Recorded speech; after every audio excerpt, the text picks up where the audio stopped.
So the evaluation of synthetic data is crucial because the type of applications for which we want to use this data, it's very critical. In particular, we are talking about, in the context of the SYNTHIA project, healthcare applications, and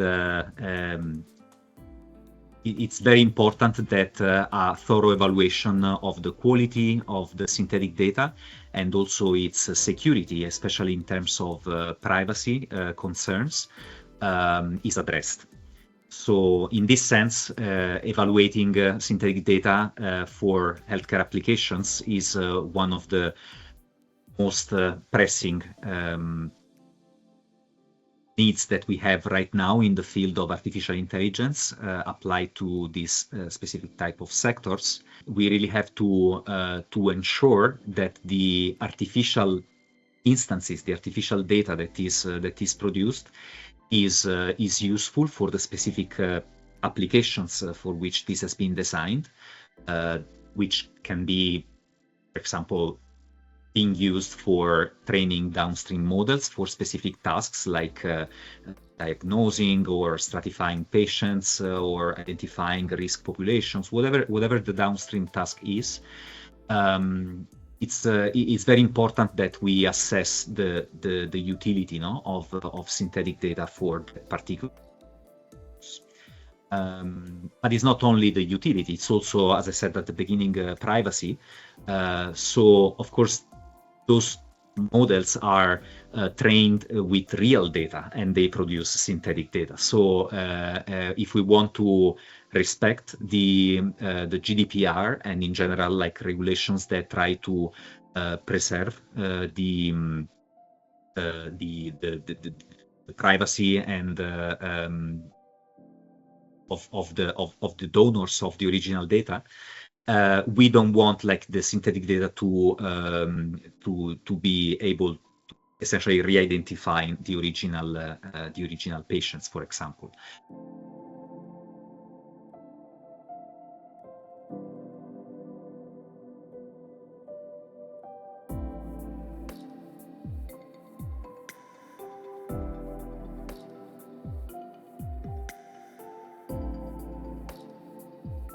The reason is simple, because the clinical data is often very limited. We have very strict and hard access to this type of data due to many reasons. And to train a good AI model, we have to consider a balance and the distribution of the data set, which is not possible for our applications.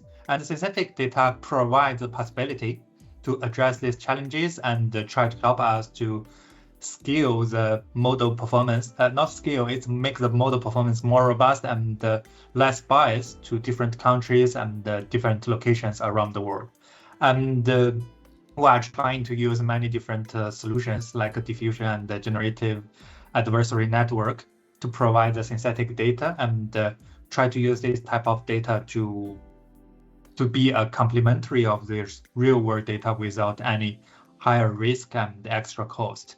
And as for imaging company, synthetic data can help us to control the variance and the variety of the real world distribution. So we can more or less try to,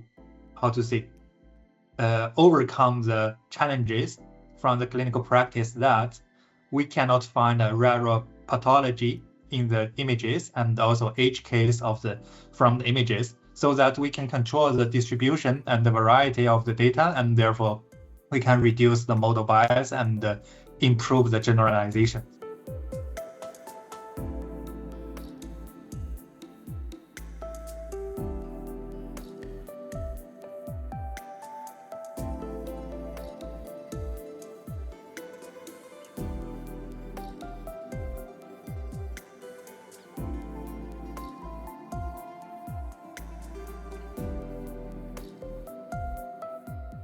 So the discussion made clear that the progress in AI for medicine requires access to high quality data, and data are key to improving understanding of diseases, which can lead to new discoveries of medicines and therapies.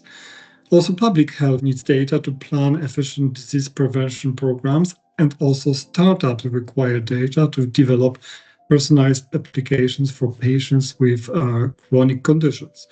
So at the same time, we have heard a very clear message that synthetic data is a double-edged sword. So it can reduce bias and improve access, but it can also reproduce or amplify existing biases if the underlying real-world data is flawed. So transparency, accountability, and patient awareness must therefore be central. And my overall takeaway is that the potential of synthetic data is significant, is huge.